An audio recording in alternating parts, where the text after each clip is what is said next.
I am joined as ever by Anne. Hello, Anne. Hello, it is wonderful to start 2026 on radio, pure media. Amen. Yes. Now, we have Christmas decorations because, hey, 12 days before and after, and we're too lazy to get it down. We will. But we are in the new year, 2026, and we're going to continue looking at sensory health. Last year, we were looking at, well, we kind of switched, didn't we, to sensory healthy somethings, whether Mm. it's how do you have a sensory healthy office or a sensory healthy walk in the forest? How do you have a sensory healthy going to bed routine? And I've really enjoyed that. Are you happy going on? Because I really like that style. Oh, I am more than happy to chat about anything. I live, breathe, and work, and all the rest of it sensory. So yeah, you fire anything to me, and I will gladly, gladly, gladly respond. Okay, fine. Well, let's do this then. Let's just jump straight in with sensory healthy New Year Oh, because New Year's Eve is behind us, New Year's Day, but resolutions, if mm. you're still keeping them right now, many people may have already abandoned them. But New Year's resolutions, it's not a bad idea because I think in essence it's saying, well, we've got a new year. What do we want to achieve this year? That is the healthy part. Mm. Religiously trying to follow it, that's really stressful because if you think I'm going to lose 20 stone or, I'm going to run 20 miles and you've never run, it's not going to happen. So smart goals is always going to be a key. However, I think sensory healthy New Year's stuff, let's Mm. package it that way. Hmm. Yeah. And what I love most about the new year is the sense of decluttering. We're not quite in the spring clean type. That's a few months down the line. But the decluttering and the filtering out, the getting rid of stuff that was from last year that we don't need anymore. What are the new things we want to bring in that are going to increase our vitality, our abundance, our joy, our health? Those are the things that I would love for folk to seriously just pay a moment's attention to consider from a sensory perspective. What are the things that are part of your lifestyle that either you just need to get rid of, that you need to introduce, or you just need to tweak in a way that means that 2026 is going to be your optimum year for sensory health? Now, in the run up to Christmas, we spoke with Christians Against Poverty and Care for the Family. And there was one thing that both of those, as we were trying to prepare for Christmas, really helped us understand, which was very similar. What can you, first of all, what can you cut out that you don't need it? It's just not, it doesn't need to be part of your life. So you start by thinking, what can we get rid of? It's the simplest one. Whether it's finances and you're struggling, well, you stop paying for things you don't need. That's the first one. It's the easy one. Or if it's family, you're thinking, well, being very blunt, and this isn't quite what they said, but this is me version of it. But are there members of the family that you need to cut out of your life because they're just causing you such strife? That's okay, by the way. May seem harsh, but it's okay. Are there things or people or situations that you need to just cut out? They're not needed. They're not part of it. That'll be part of it. And then you're looking at, well, if you can't get rid of it and you need to have it, how do you maximize that? How do you make best use of?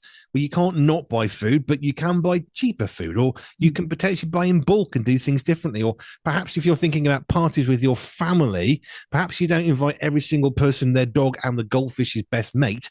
Maybe you strip it back to just a few people. But in terms of sensory health, that's no different because what is it that's causing our sensory health to overload? Is it possible to get rid of that? I don't know. Christmas is sort of in the wind, isn't it? So those toys with batteries that make large noises.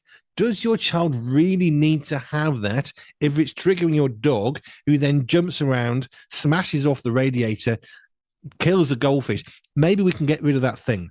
Mhm. Maybe it's not that beneficial because the thing is, because we've touched on this before. My brain is working. We've touched on this before in a restaurant we went to, and there was two families who had kids with tablets and no headphones, and it Mm. destroyed the environment for everybody. I'm sure those two children were very happy, but you know what? The 80 people in the restaurant really were not Mm. happy. And Mm. part of dealing with your own sensory health is being respectful of people around you. Yeah, it is. It is. And that's nice. We've kind of given a lot of grace, taken a lot of stuff over the Christmas season, had to cope with an awful lot of stuff.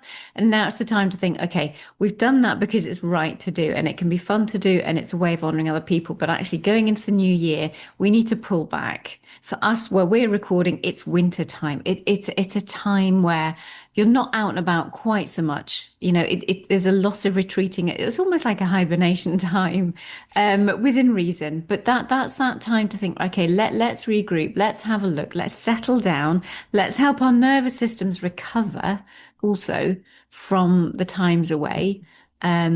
School's going back. We're starting to get into the new way of life for what January and 2026 looks like. But we are going to have to potentially change things.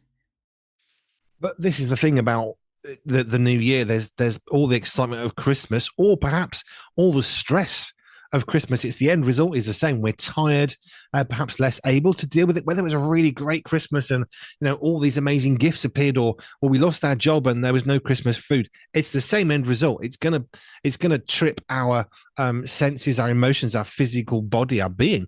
It's going to put it into an overdrive one way or another, and the same result of that is always going to be tiredness.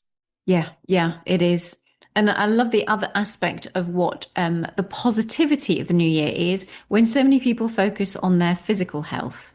And is such a good fit with mental health and sensory health, because so much of our physical output, when people start actually going to the gym, or they start going for walks, or they realize that the puppy that they got does need a daily walk.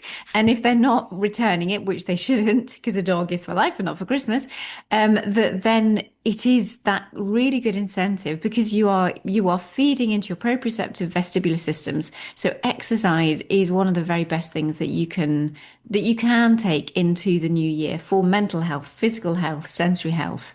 It is the number one, and I've no doubt as to why it is such a good time of year to feed into your what seems to be your physical health, with people thinking, oh, they want to lose weight, but it has so many other ramifications. And whether you actually lose the weight or not, really, from a sensory perspective, that doesn't matter. What does matter is that you're feeding your proprioceptive, vestibular, and potentially tactile systems too. Sensory health is going to take a hit over Christmas and New Year's as we come back into the norms.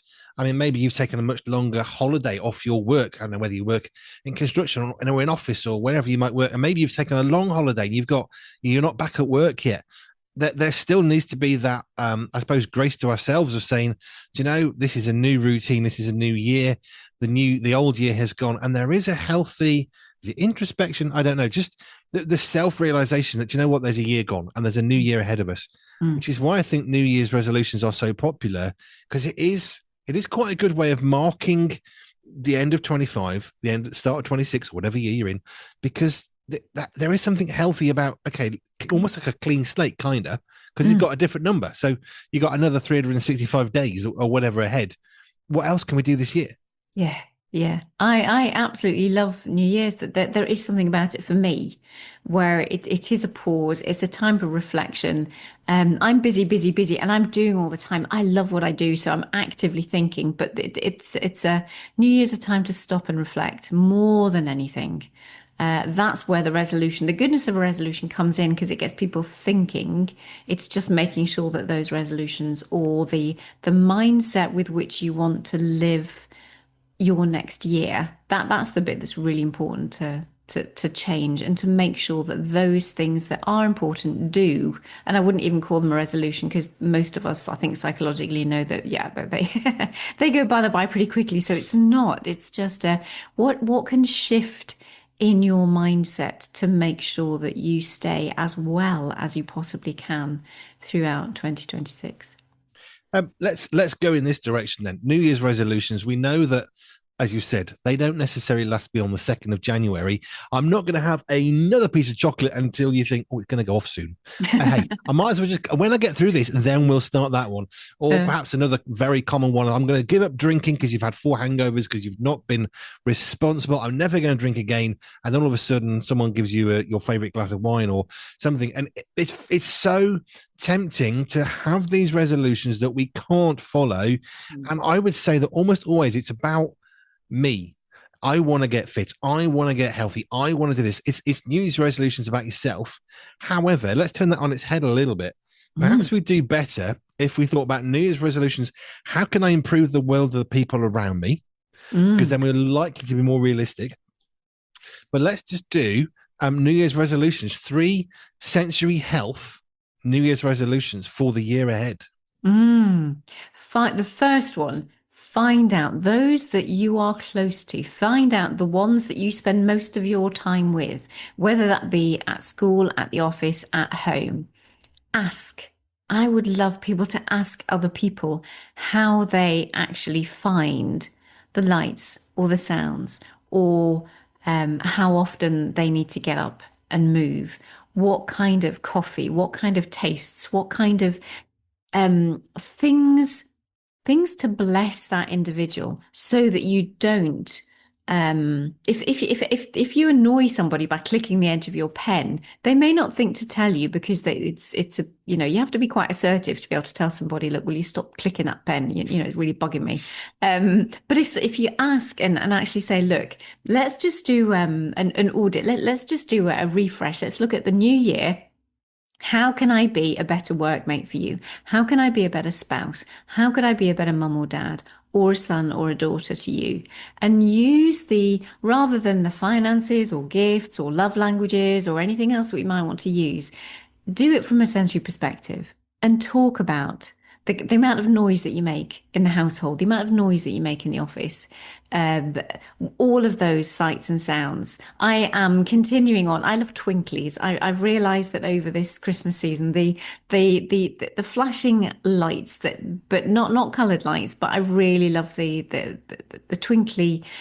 We just call them twinklies at home. And that's something that I'm going to continue into my new year having because they bring me the joy.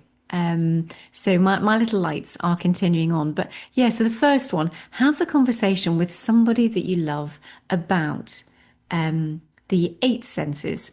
I would stick with the 7 because actually you don't really know what's going on internally as to what their heart rate is doing or how hungry they are or whatever. But mind you, if you have little children, they might want to be fed more often than every 3 hours. It's just like, oh, please, I get really hungry, and you keep telling me to wait for my food, but just feed them after 2 hours.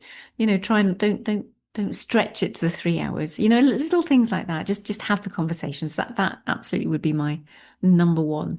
Talk to those around you. I wonder how much better, as I said before, if we started to think about New Year's resolutions, not so much what do I want, but how can we serve the people around us, which is Mm, why your number one is perfect.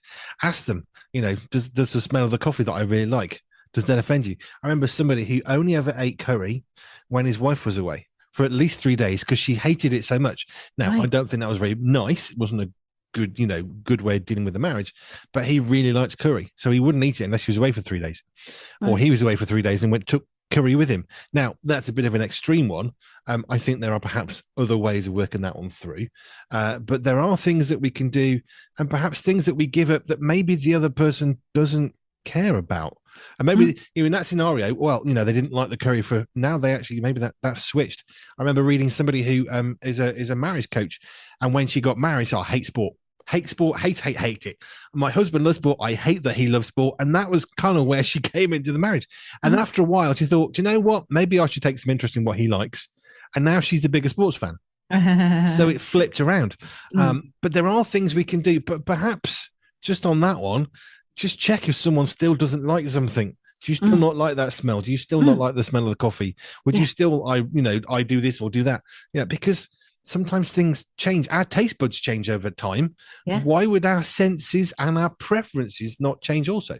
Yeah, yeah, yeah, and that's key, and that's absolutely vital. Yeah, totally. Having conversations, especially if we stay within marriage, we need to protect and strengthen our marriage these days more than ever. There is an assault all over to destroy the family and the family life. And these little conversations are the things that keep us connected, that keep us faithful in covenant, that keep us honoring the person that we've married. So the whole love and the feeling and all that it might be there in moments, but it's the covenant, it's the promise, it's the honor, it's the dedication, it's that commitment to that other person that will hold and cement and strengthen marriages over time and keep marriage as the stability of our society, which it actually is. I totally agree. Number two, sensory healthy Christmas, New Year's resolutions for sensory health. I think you have to pull it back to you and allow yourself. Okay, first one about other people. Second one is about what is it about you? Really look at those things that make you go, yes. What are those things that will bring that joy and that happiness and that sense of contentment, fulfillment? I remember speaking to, he was an autistic doctor. And he came to me because he had problems giving people injections and tactile issues, which is part and parcel of the autistic profile normally, of how people present in their sensory processing. So we worked on his skin system and his tactile processing, but he loved social proprioceptive connection and that participation. So it was for him, what brought him that joy was to be able to connect with someone else and do something physical with them. So using those muscles and those joints, it wasn't reliant on going down to the pub for a drink. It wasn't relying on going out and eating. It wasn't relying on the conversation because that was not his skill set, but it was relying on company in doing something physical with someone else and sharing that, what turned out to be more of a sports focus of connection. So find those things, whether it be the cups of coffee, whether it be the warmth, whether it be having someone round by the fire, whether it be the hot chocolate or the certain sounds or certain smells. All of that stuff. Again, pay attention, have a stop, have a think. How have you changed? What are the things that now feed your system and that will help you regroup, reset, rebalance? I know for me personally, I'm going to be continuing with Pilates. That was a new thing that I took up 2025, and it's amazing. And I am loving that too. So not only do I have my sauna, I now have my Pilates, which feeds again physically, keeps me fit, mentally, emotionally, and then sensory health wise. I know it's so good. It's so good for my body. It's breath and it's muscles, and yeah, it's great. I quite like the idea of a doctor who doesn't like to give injections. Um, I can see how that might be a bit of an issue, especially in a hospital situation. Although I Mm. remember I had to have a blood test one time. I have no idea what now, it was 25 years ago. But the doctor said, look, I can see you're nervous already. I hate needles, he said, which I find fascinating because this was quite an experienced doctor, quite a mature Ah. guy. He says, I still hate needles. I absolutely do not like needles. I don't like putting them in people and I don't like holding Yeah. them because I'm about to assault you legally. I think was his kind of point, and with your permission. But he was great because he was so gentle. He said, I know you don't like it. And I genuinely can say I did not feel the needle go in. He said, yeah, it's because I'm gentle, because I hate it so much. Wow. So he was such a developed sense of delicate sensitivity. Mm. I did not feel the needle. He said, because I looked away. He said, did Mm. you feel it go in? Did you feel it come out? No. Didn't think it started. Yep. No, we're done. And I've had other injections with nurses who are, let's call them time short, where it's like jabbing the thing into you, all done, and you're walking away slightly concussed. So different situations. But yes, I quite like the idea of a doctor who doesn't like needles. I quite like that sound. Yeah, Sound of and that. that shows you when someone has that sensitivity or that awareness of what that experience does for somebody, does that make a difference in what they do for others? Mm. Because by everything he did, he can't. I mean, from my sensory perspective, as I get more and more now after 2 years of chatting with you, I understand how he effectively calmed my senses down Hmm. because I'm more okay. Physically, I was very, very tense. I'm surprised he got a needle through in muscle, but or arm, whatever, because I was fairly tensed out by that.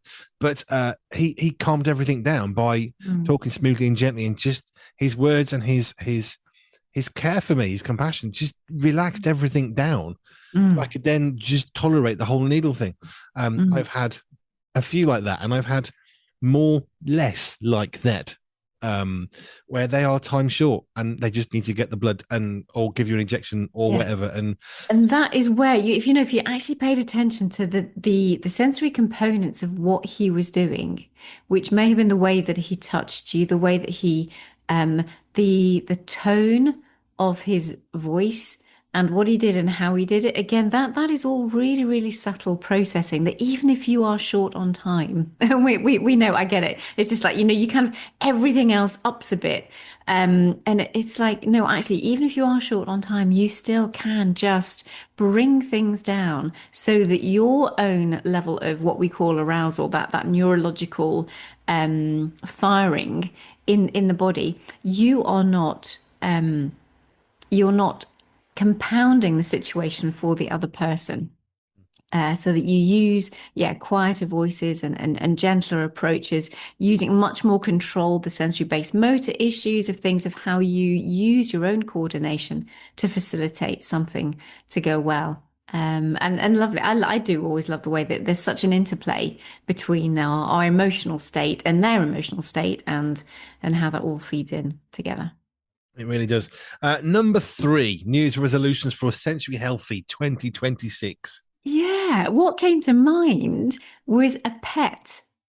I know it's kind of like Christmas is past and people think it might that's it's been and gone, but actually you could look for something. And the power of animals is a beautiful thing. Whether it be going and taking horse riding lessons or getting a dog or taking dog walking or getting a cat or finding something to be able um to love and caress. One thing about animals is they are tactile. Mm. And it's really healthy to have something that we can express that tactile love and appreciation and care for, because it feeds our systems in return. So regardless, I mean, I know we got a tortoise, well, we got 3 tortoises once. It wasn't quite the same, but there was still something about that physical being and that physical nurturing that is healthy. Because I suppose it's the sense of going back to point number 1, that you are caring for something else. It may not be someone else, but it is something. It is another living being that you can commit to. But boy, do they give an awful lot back to you in return if you get the right sensory fit between what they are from a sensory perspective, whether that be a fluffy dog or not quite get a spiky cat, but just that they don't bark though, cats. That's the one good thing. Dogs bark, and that's a really bad misfit with people who've got auditory processing issues. Although the dogs themselves are phenomenal, but if the barking is no, that just is just a bad fit. So we're looking at the gerbils, or we're looking at the hamsters, or other things that can give that same love. You can hold them close, you can have them on you. Cats will disappear off, but other animals you might be able to keep on your lap. So it's finding for the new year. The present side of things is over, but from a lifestyle, what other pet might you want to bring into your lifestyle for a new look 2026? Can I bring in fish to the conversation? Uh-huh. Because I know you can't actually pick. Well, okay, you shouldn't pick up a fish and cuddle it. Please don't. But we had fish, goldfish, nothing complicated. It wasn't, tropical tank, none of that stuff. Hmm. But actually, it's really enjoyable just to see them. It's quite relaxing to Yeah. see the fish just sort of float in. And okay, don't bang the tank. We didn't. But if you stick your finger on the side of the tank, you can train a goldfish. It's quite good fun. And I showed the boys, and you could see they were. You've lost it. My dad's gone. He's off the reservation. But actually, you can train fish quite to a degree, and I really enjoyed it. But I quite Mm. like a fish tank because you got the gentle humming noise of the filter. Yeah. Okay, if it's not working, it gets loud. That's a different problem. That's quite a nice low frequency thing just in the background. But I Uh, used to love just sitting watching. yeah. They just float. It's just something about fish, which is why dentist surgeries back along before hygiene got in the way of silly things.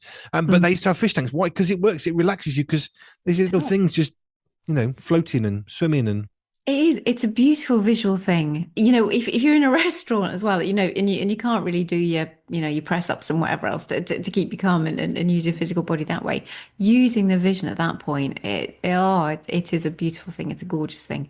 Yeah, and the same way, definitely get the fires. I know they're like what's the word? That they're not real. They're just on screens, but are they effective too? So getting the fires, getting the fish tanks, whatever you can. yeah, get those up and enjoy those. You made me think. I've never been to a posh restaurant like this. However, I do know they exist where you have a special tank that doesn't have fish in it, but lobsters that you're going to eat. That could be quite satisfying for some and terrifying for others. That would not be my no, that would No, not be for me. No, because it's too much of a close association. I love eating lobster, seeing it live and thinking, oh, I'm going to eat you soon. Like, no, I no, just can't do it. I don't know. I've never been to find out. I think it would be kind of, if you're starting up a little relationship with the lobster in the tank, it's always quite fun. It's moving about and his hand comes in and it's like it's going for dinner, which Yeah. is why how we choose the pets in our lives is kind of an important thing. If you Mhm. get a tadpole and you love it and you care for it, it's not going to be a tadpole forever. It's Yeah. going to change. It's going to die or become a frog. Yeah. So we do need to think these things through. Puppies get bigger, cats you might be allergic. So we need to try Mm. these things out and not just go for. I remember a family they got a dog. We want a dog. We've got a dog. It's great. Mm. Where's the dog? We are like one of us is severely allergic to animals. But you Oh. didn't check that out. We just thought we'd be okay. So it is worth Mm. actually ensuring. Go and find someone who's got a cat.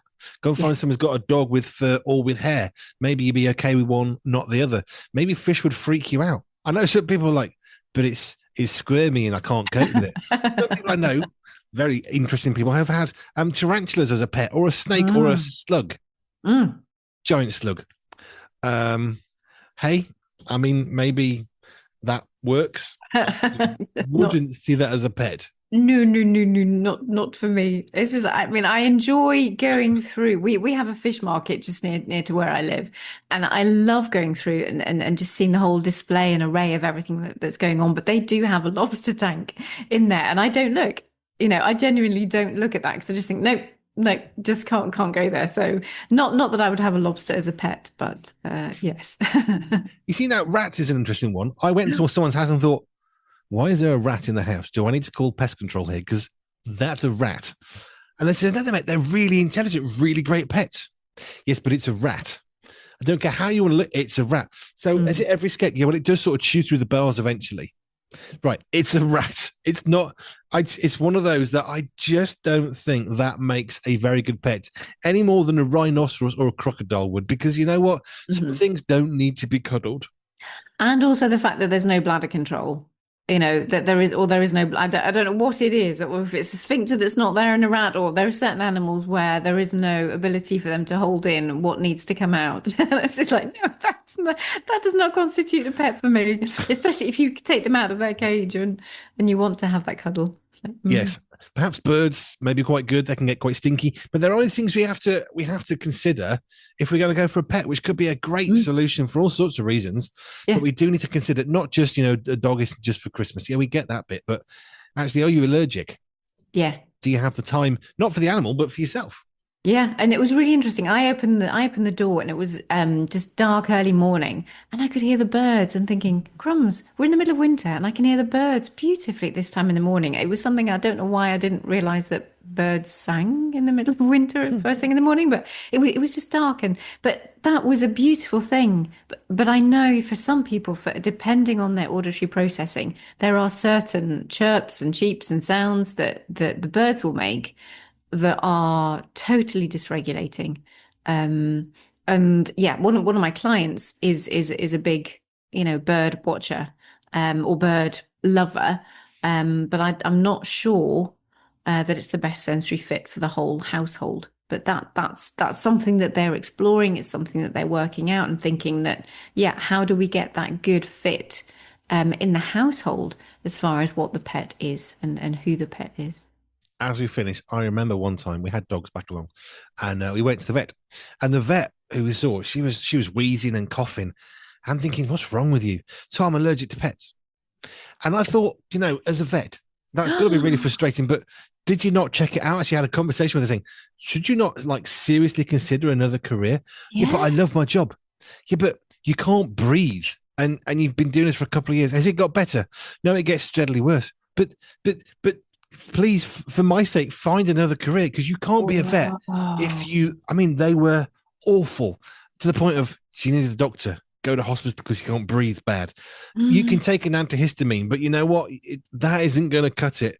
So we No. do need to consider what it is that we do. Now, that was a very extreme physiological reaction, Yep. but actually her senses, you could tell she wasn't in a great place. She was exhausted, eyes, nose streaming. And I just think, sometimes we need to reassess. New Year's Yes. is a good time. Is your Yes. career causing you physical harm? Maybe now's a good time to consider, do I want to do this forever? Even if you've taken 5 years to get there, do you know what? Yep. Maybe it's not worth it. Yeah, sensory healthy jobs for sure. Absolutely. You and I, we can fix the world.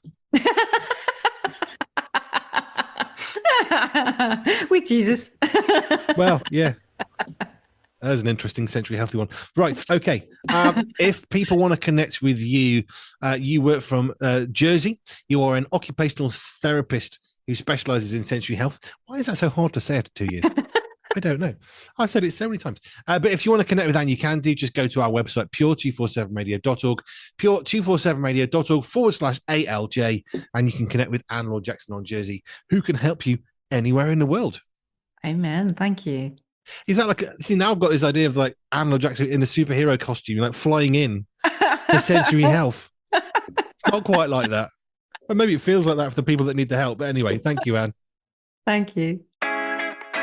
Here at Pure 24/7 Radio, we have had the privilege of speaking to some amazing people with amazing stories.